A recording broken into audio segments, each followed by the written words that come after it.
Hello children, আজকে আমি তোমাদের দুই অক্ষরের শব্দ এটা শেখাবো।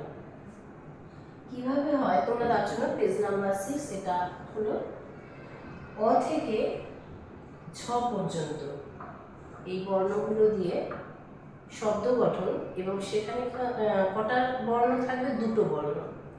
দুটো বর্ণ বেশি কিন্তু থাকবে না। দেখো এখানে কিন্তু সব শব্দগুলো দুটো করে বর্ণ আছে, কিন্তু এই যে অ, আ, হ্রস্ব ই, দীর্ঘ, হ্রস্ব উ, দীর্ঘ এগুলোকে থাকতেই হবে, প্রথমে আছে। সেই জন্য আমি বলছি অ।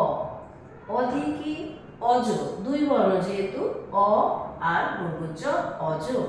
অজ মানে ছাগল। আ দিয়ে আ, খ, আখ। তেমনি তোমরা কিন্তু এগুলোকে বানান করবে, আমি আর বলছি না। হ্রস্বইতে ইট, দীর্ঘইতে ঈদ, হ্রস্বতে উট, দীর্ঘতে উন, রিতে ঋণ, এ দিয়ে এক, ওইতে ঐক্য, ওই কয়জা ফলা ঐক্য। ঐক্য মানে সবার মধ্যে একতা। ও দিয়ে ওল, ওতে ঔদরিক, ঔদরিক মানে পেটুক, যিনি খেতে ভালোবাসেন।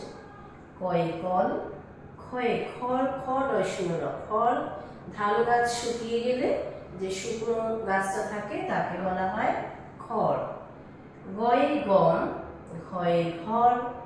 উম দিয়ে কোনো শব্দ হয় না, তাই এখানে ক্রস চিহ্ন দেওয়া। চয়ে চল, ছ দিয়ে ছক, বর্গজয় জল, ঝয়ে ঝড়।